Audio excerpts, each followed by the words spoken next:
tens of thousands of education workers walk off the job in day one of a labor dispute that has shut down schools across the province indefinitely. What they did to us was attack our charter rights and our human rights. What they're doing to education workers is morally wrong, ethically wrong, and wrong always. Education workers and their supporters converging on Queen's Park despite the threat of massive fines after the province passed a controversial law to make the strike illegal. Plus, these workers are also threatened with the reality that their work may be going out the door, and we want to put a stop to that.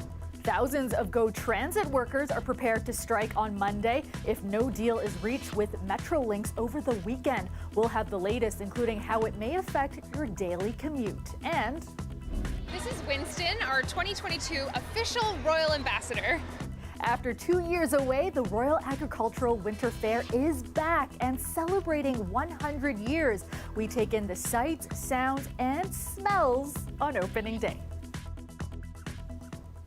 Good evening, I'm Kelda Yoon. Thousands of education workers flooded the area outside Queen's Park today in a show of defiance against a controversial law from the province banning them from striking. Now, QP saying what began as a fight for higher wages, now also becoming a fight for fundamental rights. And with both sides not backing down, there appears to be no end in sight to the labor dispute that has shut down schools across the province. Chris Glover reports. We're heading this way. Is everybody ready? Yeah! Okay. Striking education workers and their supporters. The right to strike under attack. What do? Gathered in the pre-dawn fog. It might just be the subway underneath our feet, but you can feel the ground shaking. Workers in! Workers in! A rallying cry against a contract that was forced upon 55,000 education workers in Ontario. When the boiler room explodes, what are they going to do? They don't even have keys to open it. School caretaker Ronaldo Javier says it's about respect for their labor. We're being bullied to a point that it's unreasonable, and they like to say that what we are doing is unreasonable. And we're not backing down! Their union, CUPE, argued for 12% annual increases before cutting that request roughly in half. The government's legislation passed last night imposes a 2.5% increase for workers making less than $43,000. I'd like to survive on, what we get paid, right? And it's getting less and less likely that's going to happen without taking a second job. While the Queen's Park demonstration was the largest, there were 126 across the province, mostly at constituency offices of PC members. Woo! The second largest rally was at the Education Minister's office north of Toronto. The job action closing many schools across the province. My daughter worked on this sign, and it says, "We love education workers." The lesson today for Andrea Wobick, 6-year-old, is democracy. I want to make sure that workers are actually being respected, that they're being paid a living wage, and to show my daughter that it's important to stand up for people's rights. Stop forward on that day, got to go, hey, hey, oh ho! Many hoping this protest teaches the government a lesson. We will not forget. We will see you at the ballot box in 3 years. The labor movement united, including members of LIUNA, the union that endorsed Doug Ford this past June. It's all strength in numbers here, and we're tired of the government screwing us over with situations like this. Unifor Canada is giving CUPE $100,000 as it could face up to $220 million in fines a day from the government's new legislation. Today, obviously, are protesting with all of us this egregious, unprecedented assault against trade union freedoms and workers' rights in Ontario. But really, workers everywhere have to be concerned about this right now. The head of the union for these education workers says these workers will not be back in schools on Monday, meaning this strike will stretch into next week. And they say they will continue fighting for as long as they need to. Chris Glover, CBC News, Toronto. Many parents were left scrambling to find childcare, some forced to take the day off work as schools closed their doors today. Adding to the strain, the ministry sent a memo to daycares advising them not to accept school-age children for full-day care. As Greg Ross reports, many parents are worried at just how long this will go on for. Unbelievably frustrating. That's how Heather Burns was feeling after just one day. Her son, who is in kindergarten, was able to go to daycare today, but if the strike carries over into next week, it's going to be a lot more difficult. Yeah, absolutely. We'll have to take time off work. Yeah, I mean, all of the parents are in sort of a group chat to figure out how we can support each other through this. I had countless emails today from concerned parents because students have already missed so much classroom time. Kaylee DeDidier is not only a parent, she's a teacher. In addition to getting her son ready for online learning, she's preparing online lessons for her students. We're trying to do our best to make sure we can keep them caught up and post work from them and make it as easy on the students as possible. Schools were open in Halton Region today. Parents there were told that if the strike continues into next week, they'll do a mix of online classes with students coming into school every other day. I do think that some in-person is better than none. The strike also impacting a number of community centers around the city, which have canceled programming for the entire weekend. According to Toronto City staff, all community centers that use school facilities are affected. I know there's a lot of parents who rely on all of the weekend programming, all of the after-school programming, and not having access to any of that is putting a lot of people in a very challenging situation. Both the Toronto Public and Catholic School Board say they are in the process of transitioning to online classes starting as early as Monday if CUPE workers are still on strike. Greg Ross, CBC News, Toronto. The Ford government is looking at building 50,000 new homes on land that is currently part of the Greenbelt. The government has identified 15 areas of Greenbelt to develop, totaling 7,400 acres. In exchange, the province says it would add 9,400 acres of land to the Greenbelt, including 13 urban river valleys in the Greater Golden Horseshoe. Now, the government says construction on these lands would start by 2025 and help achieve their goal of building 1.5 million homes over the next decade. This comes just a year after the housing minister said the government would, quote, not in any way entertain any proposals that will move lands in the Greenbelt or open the Greenbelt lands to any kind of development. Well, you may have to rethink your commute next week if you're a GO Transit user. The union representing GO Bus drivers says its members have voted overwhelmingly against a contract offer from Metrolinx. That means they can move ahead with a strike on Monday. Our Dale Manukduk joins us live now from Union Station. And Dale, break this all down for us. Yeah, Kelda, it would appear that in between fall and winter, we're actually in strike season. If the deal doesn't get done by the end of the weekend, then 2,200 ATU members will go on strike Monday morning. That includes station attendants, bus operators, transit safety officers, maintenance workers, and other office employees. All of this to say that come Monday, GO Bus service might be canceled. Members of the Amalgamated Transit Union Local 1587 voted down Metrolinx's latest offer overwhelmingly. 81% said no. The major sticking point, the government agency contracting out work. Particularly in the maintenance facilities. And we want stern language that the employer is going to commit to not contracting out at work. Metrolinx says the language has been the same for 22 years. We didn't change that language, so we are 100% committed to job security and to protecting the same job security they've had all these years. If a deal is not reached by the end of the weekend, the 2,200 members will go on strike Monday morning, resulting in no GO Bus service. I'm from Markham right now, and I have to come up and down every time I go to work. I babysit my daughter's kid, so she would have to take me back to Hamilton.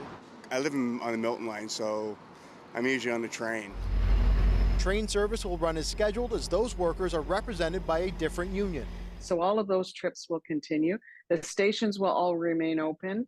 Staff will still be in stations to be able to help them. They'll still be able to use their Presto card. So many of the functions will still continue.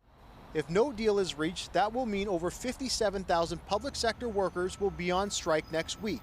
ATU says it stands wholeheartedly with CUPE education support workers. They worked wholeheartedly through the pandemic, and this is a slap in the face.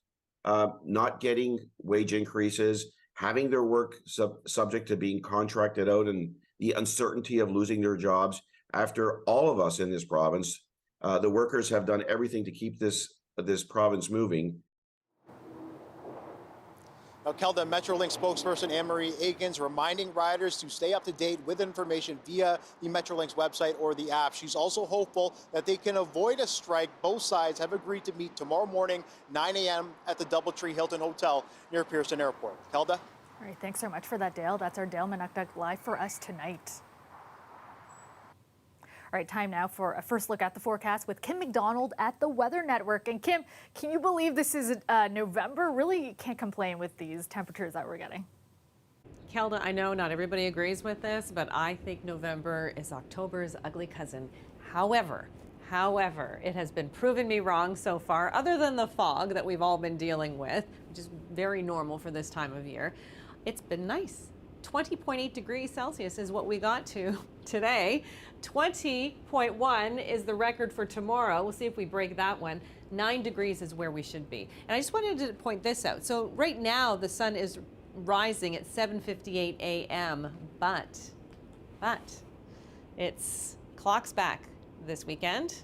Clocks back an hour on Saturday night before you go to bed, and that means the sun will be rising a little bit earlier. So you may be happy about that. I'm trying to find the positive here because I know it's going to be setting earlier as well. So if you're not an early riser, it's not great. Temperatures mild through the overnight and into Saturday morning. I'll be back with the rest of the weekend forecast in just a bit. Thanks, Kim. One person has died and another is in custody after a stabbing in Pickering tonight. It happened in the area of Rosebank Road and Shepherd Avenue. Durham police say a 56-year-old man was stabbed multiple times. He was rushed to a hospital in Toronto where he died. Police say a male suspect was later arrested with the assistance of Toronto police. Police have charged a 17-year-old in a double shooting outside an East End high school this week. The shooting took place outside Woburn Collegiate on Monday. It left 18-year-old Jefferson Gurrier dead and a 15-year-old wounded. The accused teen, who is from Toronto, cannot be named under the Youth Criminal Justice Act. Police say he turned himself into investigators and is now facing a charge of second-degree murder. A thief made off with an ATM from an Oakville movie theater this week. The theft caught on surveillance cameras. He knew where it was. He clearly had been here before, and he was able to get it out pretty quickly. For a single guy doing this. It happened early Thursday morning at Film.ca cinemas. The thief smashes the glass door of the cinema using a propane tank. He then attaches straps and ropes to the ATM and drags it from the building with his GMC Sierra pickup truck. The machine had less than $700 inside. Now, damage to the theater is estimated at $10,000. The owner says it's the second time this has happened. He says he won't be replacing the ATM this time. So far, no arrests have been made. Shop owners in Cabbagetown say they are still struggling even as pandemic restrictions have lifted. They're blaming construction, saying foot traffic has essentially disappeared due to TTC diversions and dug up sidewalks. The city says it's doing what it can to support local businesses, but as Talia Ricci reports, some businesses worry they won't survive. We have a lot of cookbooks. Regina Shung says her carefully curated boutique is best experienced in person. So when she could finally open her doors after all of the pandemic closures, she thought customers would be rolling in. We just went through the lockdown, so this is a completely different lockdown, but it's construction lockdown. Construction projects on College and Parliament Street are driving TTC users and pedestrians away from her shop. We have been seeing foot traffic dropped to up to 70% pretty much over the course of last couple months. Shung started a petition to raise awareness about how much these projects are impacting businesses like hers in Cabbagetown. It calls on the city to reduce the timelines and provide more support and communication to local business owners. People would come in, they're like, "Oh, it's so hard to get to you." And I'm like, okay, but it's not my fault. The business owners say they're still trying to recover from what they lost during the pandemic. And now they're losing that boost they would normally get from holiday shoppers. We've been losing about $1,000 to $1,500 a day in sales just because of this construction. People that are used to coming to pick up a bag of dog food, which is heavy, and using their vehicle, they can't park and they drive on to the next pet shop. The city says this construction happening is necessary and will upgrade Toronto's roads, transit, and underground infrastructure. The city also says it takes a no-surprise approach to construction, informing residents and businesses about the projects and how to plan for them well in advance. As a resident of Cabbagetown, I'm irritated about the whole thing, and the city and the contractors have done a much better job in communicating that with the community. The city says the construction on College is expected to be completed by the end of December, and the water main replacement on Parliament will be wrapping up in the spring. But businesses say even if they stick to those timelines, the future isn't looking bright. I'll go out of business. It's very simple. It doesn't matter how hard you work, but if you remove everybody from this neighborhood and you block our storefront, there's no way we can, survive. Talia Ricci, CBC News. Welcome back. After 2 years away due to the pandemic, the Royal Agricultural Winter Fair is back in the city, and it's back in a big way. The fair celebrating 100 years this year. Our Ali Chiasson was there for opening day to take in the sights, sounds, and of course, smells. The country is back in the city, baby. I'm talking about the Royal Agricultural Winter Fair, where cows get glam. You're the heifer of my heart, Rosewood. So fluffy. And pigs get piggy with it. I just like Snouty. She's a nice pig. This is the first royal appearance for both Snouty and her handler, Lawrence. She's also very camera ready. Thank you. This is our first time showing off the pigs. So what'd you think? I like it. Yeah? What do you like about it? Well, just that you get to hang out with your pigs all day and walk them around. I like that too.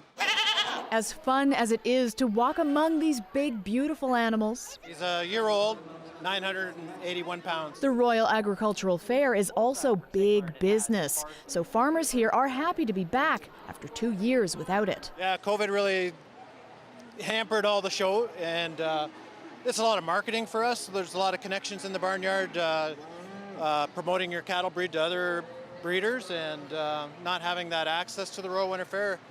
We have to do a lot in the background to make the connections across the country. There's a lot of producers here, like whether it's a vegetable grower, crops as well are awarded here. So like the wheat, the hay, things like that, soybeans. It's really connecting all together here. It's the 100th anniversary, by the way, so make way for the VIPs. This is Winston, our 2022 official Royal Ambassador. He's actually a retired Toronto police mount. He served as the longest serving police mount, 17 years, and he retired in 2016. And he's come back for celebration right here at the 100th anniversary of the fair. Really nice to meet you, officer. Officer Winston. Who do we have here? This is my father, Lloyd Eyre. His father, Alfred Eyre, showed at the very first Royal Winter Fair in 1922. And in this particular picture, it's a Hampshire sheep, and he's being presented with the Supreme Champion U Trophy. And so how important is it that the Royal Fair is still going strong 100 years after? It's great. It's absolutely fantastic. It's the best place for the city to come to the country. Yeehaw! And good show. The Royal is back and bigger than ever, and it's on until the 13th. Ali Chiasson, CBC, Toronto.